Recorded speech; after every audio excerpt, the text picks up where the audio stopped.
जय हिंद साथियों, आप सभी का आपके अपने परिवार आसमा सिविल एकेडमी में मैं इशार अहमद आप सभी का एक बार फिर से इस डेली करंट अफेयर्स पे पुरजोर स्वागत करता हूं और आशा करता हूं कि आप सभी अपनी प्रतियोगी परीक्षा की तैयारी बेहतर जोरों शोरों से और एक युद्ध स्तर पे कर रहे हैं। मेरे प्रिय साथियों, कल मतलब 22 तारीख को हमारा टेक्निकल प्रॉब्लम होने की वजह से जो है वीडियो नहीं आ पाया डेली करंट अफेयर का। क्या टेक्निकल प्रॉब्लम थी? तो साउंड का इशू था। तो आज हम पढ़ेंगे 22 और 23 जनवरी के इंपॉर्टेंट करंट अफेयर्स को। ठीक है, तो वीडियो में शुरू से अंत तक बने रहें और अगर चैनल में नए हैं तो चैनल को सब्सक्राइब कर लें और पहले से अगर इस चैनल में हैं तो मेरे प्रिय साथियों इस वीडियो को शेयर करना ना भूलें। तो ज्यादा समय ना लेते हुए एक सकारात्मक मानसिकता के साथ, एक पॉजिटिविटी के साथ इस सत्र को प्रारंभ करते हैं। आइए, लेखक कह रहा है, धैर्य एक महत्वपूर्ण गुण है जो हर समस्या का समाधान देता है। मैं हमेशा आपको बोलता हूं कि अपना काम करते रहिए और धैर्यपूर्वक काम करते रहिए। मतलब काम क्या है आपका पढ़ाई काम है, पढ़ाई करने का। तो पढ़ाई आप प्रॉपर करते रहें और जो है आपको सफलता जरूर मिलेगी। आशा करता हूं मेरी बातें आप लोग समझ गए होंगे। तो चलिए अपना सत्र प्रारंभ करते हैं। लास्ट टाइम मैंने प्रश्न पूछा था कि निम्नलिखित में से किसे भारतीय क्रिकेट कंट्रोल बोर्ड का लोकपाल और नैतिकता अधिकारी मतलब विधि अधिकारी नियुक्त किया गया है। क्या नाम है इनका? अरुण मिश्रा जी, न्यायमूर्ति अरुण मिश्रा जी को बनाया गया है। कल्याण साहू ने सही आंसर दिया है, यामिनी ने, सूर्या ने और शशि ने भी बिल्कुल करेक्ट आंसर दिया है। ठीक है, चलो आज का प्रश्न है, मतलब ये 22 जनवरी का प्रश्न है। इस ऊपर में दिखाई दे रहा होगा आपको कि निम्नलिखित में से किस देश ने खो खो विश्व कप 2025 का खिताब अपने नाम पे कर लिया है। तो मैं बता दूं, भारतीय पुरुष खो खो टीम और भारतीय महिला खो खो टीम ने नेपाल को हराकर इस जो है आपका खो खो विश्व कप का खिताब अपने नाम कर लिया है। याद रखिएगा, पुरुष भी और महिला भी, तो इसमें कंफ्यूज मत होइएगा। पुरुष के लिए ब्लू कलर का कप रखा गया था, महिलाओं के लिए ग्रीन कलर का कप रखा गया था। कि देख सकते हो आप कि यह विश्वास, दृढ़ संकल्प और सार्वभौमिकता का प्रतीक होगा ये ब्लू कप, और यह विकास एवं जीवन शक्ति का प्रतीक होगा जो कि महिलाओं के लिए रखा गया था। दिल्ली के इंदिरा गांधी इंडोर स्टेडियम में इसे आयोजित कराया जा रहा था। तेजस और तारा इसके मस्कट थे, मतलब कि इसके शुभंकर थे। इस साल का खो खो विश्व कप जो पहला संस्करण था उसका जो थीम था क्या था? खेल के प्रति समर्पण और एक वैश्विक एकता। आयोजनकर्ता भारतीय खो खो महासंघ के द्वारा है। खेल को वैश्विक पहचान दिलाना मुख्य उद्देश्य था। उसी प्रकार भारतीय पारंपरिक खेल की महत्ता को अंतर्राष्ट्रीय स्तर पर स्थान प्रदान करना। उद्घाटन मैच में पहला मैच भारतीय टीम और नेपाल टीम के बीच में हुआ था और फाइनल मैच भी इन दोनों के बीच में हुआ था। आइए स्कोर देखें, उससे पहले हम जान लें कि भारतीय खो खो महासंघ 1955 में बना है, नई दिल्ली में मुख्यालय है, पूरे भारत में खो खो को प्रमोट करता है।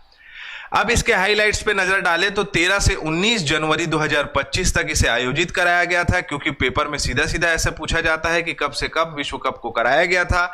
देन उसके बाद 23 देशों के 20 पुरुष टीम और 19 महिलाओं टीम ने इसमें पार्टिसिपेट किया था। 23 देशों के, जिसमें भारत के पुरुष टीम ने 54-36 से नेपाल को हराया। उसी प्रकार से महिला टीम ने 78-40 से महिला नेपाल टीम को हराया और अपने नाम पे इस खिताब को कर लिया है। आगे बढ़ते हैं, अगला प्रश्न हमारे स्क्रीन पे ये रहा। कहां गया? ये रहा।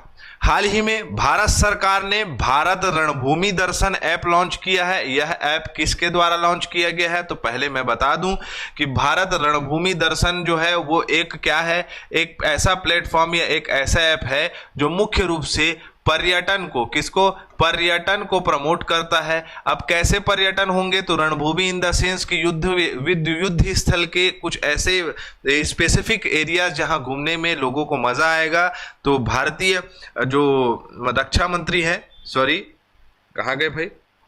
राजनाथ सिंह, सही तो बता रहा हूं, ठीक है, राजनाथ सिंह जी ने इसका उद्घाटन किया है। मैंने बताया था हाल ही में डोकलाम और गलवान वाले क्षेत्र में 77 ऐसे स्थानों को चिन्हांकित किया गया है जहां मुख्य रूप से युद्ध स्थल से संबंधित जानकारियां भी हैं और साथ ही साथ युद्ध में जो पार्टिसिपेट किए गए योद्धा या सैनिक हैं उनकी कहानियां भी यहां पर प्रदर्शित की जाएगी।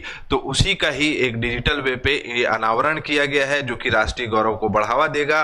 पर्यटन के माध्यम से सीमावर्ती क्षेत्रों का विकास होगा। जब लोगों का आवागमन होगा तो वहां रोजगार पैदा होगा, और रोजगार पैदा होगा तो लोगों के पास इनकम आना स्टार्ट हो जाएगा। नागरिकों को भारतीय सैन्य इतिहास से जोड़ना, जिस प्रकार से हम वर्तमान में आधुनिक भारत का इतिहास अपने प्राइमरी और मिडिल से हाई स्कूल तक के में पढ़ते हैं, तो वैसे ही इन सैनिकों के बारे में भी जागरूकता उत्पन्न होगी और जो है सिलेबस में इसे ऐड भी कराया जाएगा। आप आगे में देख सकते हैं, मेरा ऐसा अनुमान है। ठीक है, तो आप देख सकते हो 4 स्तंभ है इसके। बुनियादी ढांचा, पर्यटकों के लिए अनुकूल सुविधा प्रदान करना, संचार मतलब सीमावर्ती क्षेत्रों में संचार का माध्यम बढ़ेगा, पर्यटन बढ़ेगा, शिक्षा के क्षेत्र में इन इतिहासों जो है बेहतर तरीके से प्रदर्शित किया जाएगा। ठीक है, अगला प्रश्न हमारे स्क्रीन पे ये रहा।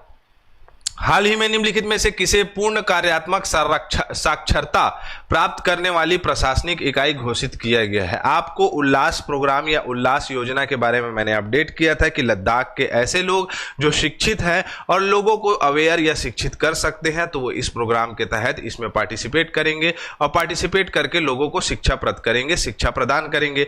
तो मेरे प्रिय साथियों, ये प्रोग्राम सफल हुआ उल्लास आयोजन के द्वारा और लद्दाख के क्षेत्र में इस पूर्ण कार्यात्मक साक्षरता करने वाला राज्य बन गया है, जो कि उल्लास, ठीक है, उल्लास योजना के तहत पूरा हो पाया है। जैसे कि मैंने बताया कि 15 वर्ष या उससे अधिक आयु के वयस्कों को सशक्त बनाना इसका मुख्य उद्देश्य है। उल्लास मॉडल स्वयं सेवा पर आधारित है, जिसे स्वयं सेवी किसी पुरस्कार की आशा किए बिना ही मोबाइल ऐप के माध्यम से पंजीकरण करते हैं और केवल गैर साक्षरों को पढ़ाते हैं।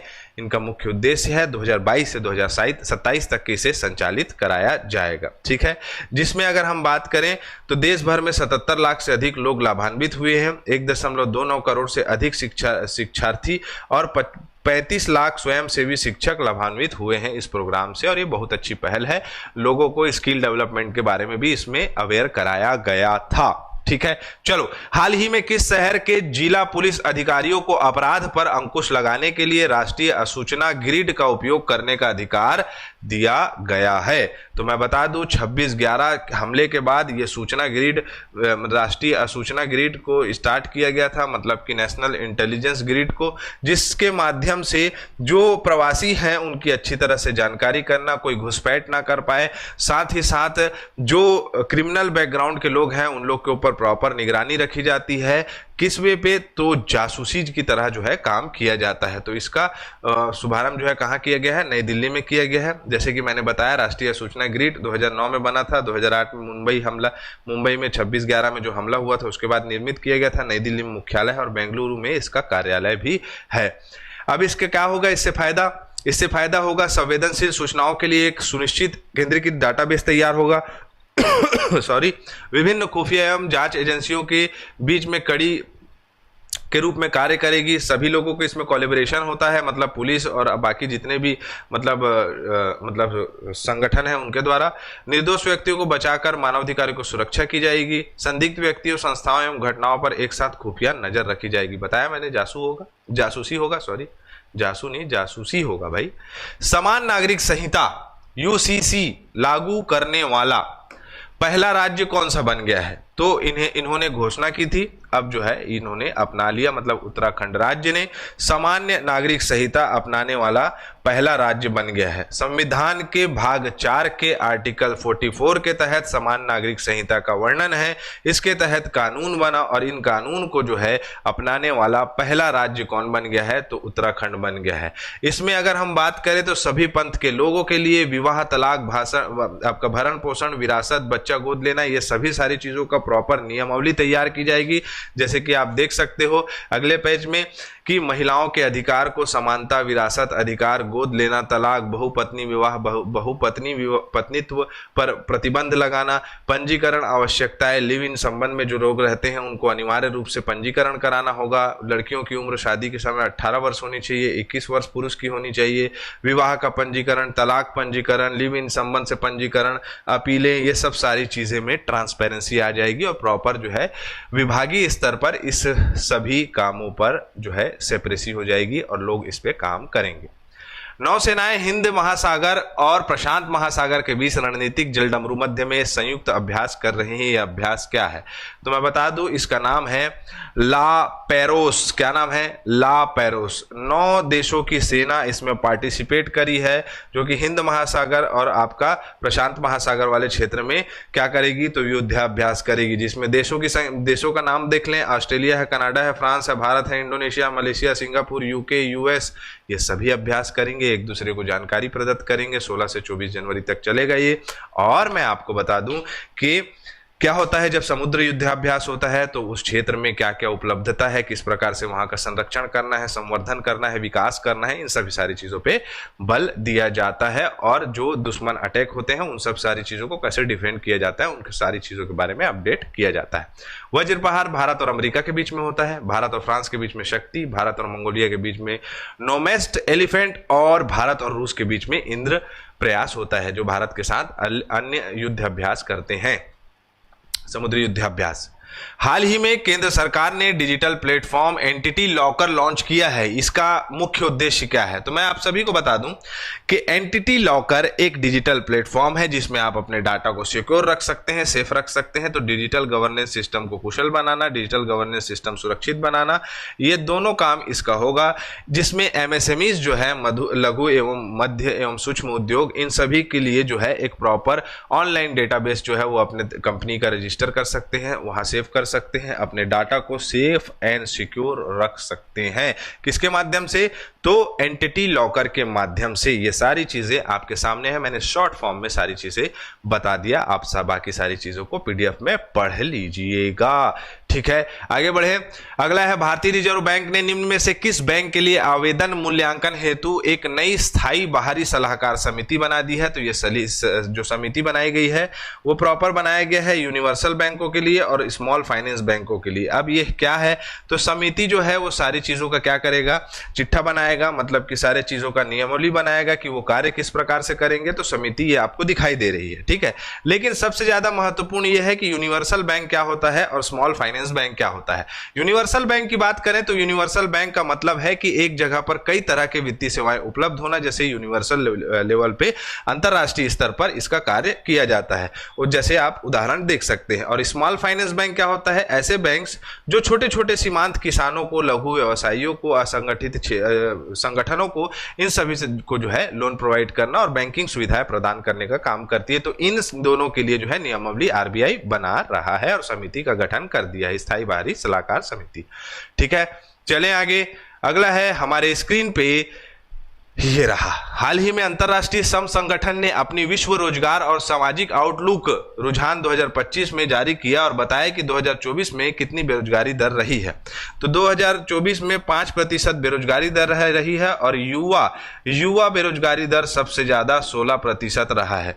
क्यों है? तो पलायन है इसकी वजह, यहाँ पर रोजगार की कमी है, तो इस वजह से युवा बेरोजगारी जो है देखने को मिली है। तो हम देख सकते हैं इसे, ठीक है। ओवरऑल देखें वर्ल्ड वाइड लेवल पे तो 5%, ठीक है। और ये मैंने बताया कि वैश्विक बेरोजगारी की वजह क्या होती है, तो प्रवास के कारण, प्राकृतिक आपदाएं, सशस्त्र संघर्ष हो रहे हैं, संघर्ष हो रहे हैं, इन सभी सारी चीजों के लिए हो रही है, ठीक है। और मैं हमेशा आप लोगों को बोलता हूं, अगर आपको ऐसा लगता है कि हमें जीवन में क्या करना है क्या नहीं करना है, बहुत खतरे वाली बात है। अभी आप कॉम्पिटिटिव एग्जाम की तैयारी कर रहे हैं तो आपका विजन क्लियर है ना कि हमको सरकारी नौकरी प्राप्त करना है, तो काहे सोचना कि क्या करना है क्या नहीं करना है। लेकिन हाँ, अगर आप उसके सिवा और कोई ऑप्शन देखते हैं तो आप उस ऑप्शन को ऑप्शन ही रहने दें, क्योंकि अभी आपकी पहली प्राथमिकता होनी चाहिए सरकारी नौकरी प्राप्त करना, क्योंकि ऑप्शन में ऑप्शन ही हो जाता है, ऑप्शन में ऑक्शन हो जाता है, ठीक है। भारतीय कलारी पिट्टू महासंघ ने भारतीय ओलंपिक संघ के ऊपर एक क्या लगाया है, तो इन आरोप लगाया है, बोला है कि कलारी पट्टू जो है उसको आप नॉर्मल गेम कैसे बना दिए।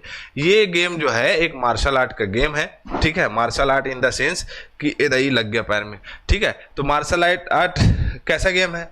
मार्शल आर्ट जानते हो, ठीक लड़ना छूटना भाई, समझे हो ना। तो मार्शल आर्ट जो है ये एक गेम है और इसको नॉर्मल गेम बोल दिए और उसको शामिल नहीं किए राष्ट्रीय खेलों में, तो उन्होंने आरोप लगा दिया है। दरअसल कलारी का मतलब होता है व्यायामशाला और पयट्टू का मतलब होता है कि शिक्षण देना, और ये मार्शल आर्ट की एक कला है जो कि केरल में खेली जाती है। ठीक है, कहाँ खेली जाती है? केरल। केरल का ये गेम है कलारी पट्टू, कलारिया पट्टू। आज आज आज मतलब 23 जनवरी की बात होगी अब। ठीक है, निम्नलिखित में से किस तारीख को सुभाष चंद्र बोस जी की जयंती मनाई जाती है? मतलब आज की बात है तो आज ही मनाई जाती है, मतलब 23 जनवरी को। तुम मुझे खून दो मैं तुम्हें आजादी दूंगा, ये सुभाष चंद्र जी की का नारा है भैया, मेरा नारा नहीं है। मैं आपसे खून नहीं मांगता, मैं सिर्फ आप ये बोलूंगा आप मुझे समय दीजिए, मैं आपको सरकारी नौकरी लगाऊंगा। ठीक है, चलो नेताजी सुभाष चंद्र बोस की बात करें तो जैसे कि उनका आपको दिख गया, आज़ादी में काफ़ी अच्छा योगदान था। उड़ीसा में अच्छे घर में पैदा हुए थे। 1921 में इन्होंने जो है आपका ICS का एग्ज़ाम निकाला था, इंडियन एडमिनिस्ट्रेटिव सर्विस का, सिविल सर्विसेज का। उसके बाद जो है इन्होंने आज़ाद हिंद फौज की स्थापना की, लेकिन एक प्लेन हादसे में एक अज्ञात इनकी मृत्यु हो गई। और ये जो शख्स थे ना, मतलब डाई हार्ट फैन रहा हूँ मैं, अगर इनकी आप जीवनी पढ़ें तो आप खुश हो जाएंगे। ठीक है, मैं इनका बहुत बड़ा फैन हूँ। इनकी जो दूरदृष्टिता थी, देश के प्रति समर्पण था। राष्ट्रपिता का जो दर्जा महात्मा गांधी को किसने दिया है? तो सुभाष चंद्र बोस जी ने दिया है। ठीक है, चलो निम्नलिखित में से किस टाइगर रिजर्व ने गौर के नाम से लोकप्रिय बाइसन की घटित आबादी को पुनर्जीवित करने के लिए अध्ययन शुरू किया है? खा दे रहे होंगे और क्या है समझे। पालमू टाइगर रिजर्व में गौर जो आपका भैंस और जो चार क्या बोलना चाहिए, ये ऐसे रहता है, गौर गाय भैंस के जैसे दिखता है ना। तो इसको क्या कर रहे हैं, इनके लिए अध्ययन कर रहे हैं और इनकी ब्रीडिंग की जाएगी। ठीक है, और जो है इनको जो है क्या करा जाएगा, इनकी जनसंख्या को बढ़ाया जाएगा। ठीक है, झारखंड के छोटा नागपुर पठार के लाथारा जिले में स्थित है। बेतला राष्ट्रीय उद्यान का हिस्सा है। प्रोजेक्ट टाइगर वाला क्षेत्र है, 1014 वर्ग किलोमीटर के क्षेत्र के अंतर्गत आता है। उबड़ खाबड़ भूभाग है, मतलब वहाँ अनइवन प्लेसेस ज़्यादा है। ठीक है, और अगर आपको जानना है कि छोटा नागपुर का क्षेत्र उबड़ खाबड़ क्यों है, तो ज्योग्राफी की क्लास देखो, पहली वाली प्राकृतिक विभाजन की। ठीक, पालामू टाइगर रिजर्व गढ़वा जिला झारखंड, मेदिनीनगर लतहार के निकट में है। इतना ज़्यादा नहीं पूछेगा, इसको याद रख सकते हो। क्षेत्रफल ये दिखाई दे रहा है। 1960 में वन्य जीव अभ्यारण्य के रूप में इसे बनाया गया है। टाइगर रिजर्व 1973-74 में बनाया गया था। गौर देख रहे हो, एक जंगली गो जाति जानवर है। गो जाति नहीं निकल रहा था मेरे से, ये गौर रहता है ऐसा, काफ़ी शर्मीला होता है, इसकी संख्या कम हो रही है। बता रहा हूँ ना, जंगली लोग खा लेते हैं। चलो अगला प्रश्न हमारे स्क्रीन पे ये रहा, 27वीं अंतर्राष्ट्रीय कांच कांग्रेस 2025 का आयोजन कहाँ किया है? तो कांच उद्योग को बढ़ावा देने के लिए स्पेसिफिकली कलकत्ता में इसका आयोजन किया गया था, जिसे कांच कांग्रेस 2025 के नाम से जाना गया है। अब ये क्या होगा भाई इसमें, तो कांच उद्योग के प्रति जो है बढ़ावा देने का कार्य मुख्य रूप से किया जाएगा, लेकिन कौन इसमें जो है इसका उद्घाटन किए, इसको संबोधित किए इस सभा को, ये जानना जरूरी है। तो उद्घाटन केंद्रीय विज्ञान प्रौद्योगिकी राज्य मंत्री डॉक्टर जितेंद्र सिंह ने इसका उद्घाटन किया है। 20 से 24 जनवरी तक ये चलेगा। निम्नलिखित में से किस देश ने दुनिया के सबसे लंबी एक्सप्रेसवे सुरंग बना ली है? तो चीन बनाया भैया, चीन सबसे बड़ा एक्सप्रेसवे सुरंग बनाया है, सबसे लंबा। ठीक है, लंबी बोल सकते हैं, बड़ा नहीं, लंबी। ठीक है, 22.13 किलोमीटर लंबी है ये। क्या नाम है इसका? तियानशाह सेंगली सुरंग। ठीक है, चीन में बना है, हिमालयी क्षेत्रों में, तो आप इसे याद रख सकते हैं। आवागमन अच्छा होगा इससे, लेकिन चीन है भाई, कुछ भी कर सकता है, उसका दिमाग इधर उधर ज़्यादा चलता है। चीन के चक्कर में कभी नहीं पड़ना, तभी टिकटॉक बैन हुआ है। अब अमेरिका में भी टिकटॉक बैन। ठीक, चीन का विरोध दिखाई दे रहा है उसमें। ठीक, चलो हाल ही में राष्ट्रीय खनन मंत्रियों का तीसरा सम्मेलन जनवरी 2025 को किस राज्य में हुआ? किस राज्य में हुआ भाई, बताओ जल्दी से, फटाक से। ओडिशा। कहाँ हुआ? ओडिशा। ओडिशा में हुआ है, खनिज खनन मंत्रालय की सरपरस्ती में। देख सकते हैं आप कि तीसरा खनन मंत्रियों का सम्मेलन 21 जनवरी 2025 को ओडिशा कोणार्क में हुआ। महत्वपूर्ण खनिजों में ध्यान केंद्रित किया। महत्वपूर्ण खनिजों के अंतर्गत कौन कौन सा आता है, पहले ये बात जान लो कि 2025-22 में पहला हुआ था, दूसरा 2024 में हुआ था, और ये कौन सा नंबर का है? तो तीसरा हुआ है। अब खनिजों से संबंधित बात चलेगी।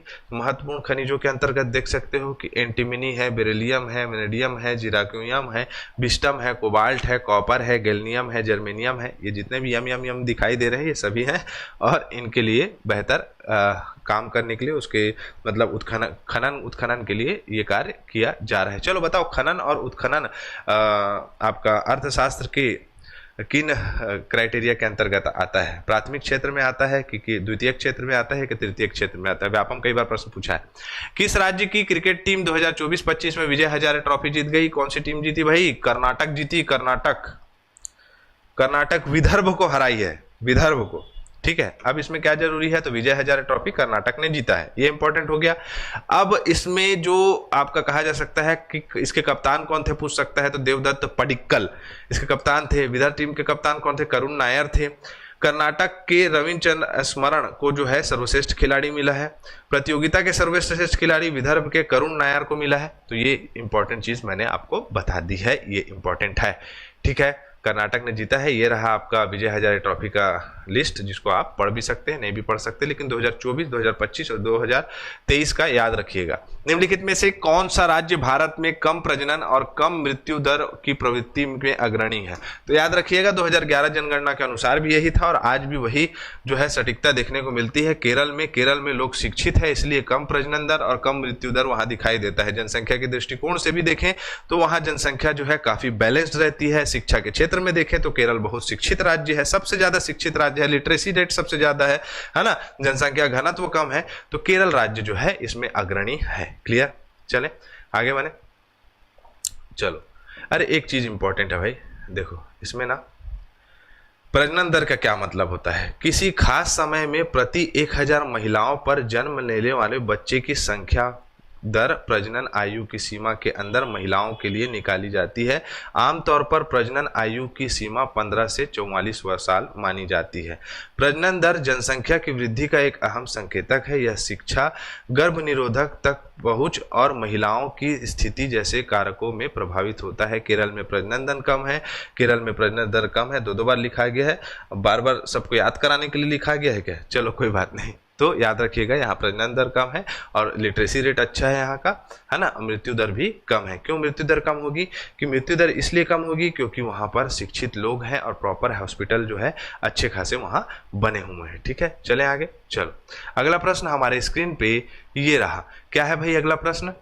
निम्नलिखित में से किसे सीआरपीएफ का महानिदेशक नियुक्त किया गया है? तो इसका आंसर आपको देना है, मैं थोड़ी नहीं दूंगा क्योंकि क्वेश्चन लगा हुआ है ना ये वाला ऑरेंज वाला। तो हमारा सत्र यही कंप्लीट होता है। वीडियो को ज़्यादा से ज़्यादा शेयर करें और अपने साथियों तक इसे पहुंचाएं। इसी के साथ मैं इजाज़त चाहूँगा। जय हिंद, जय भारत।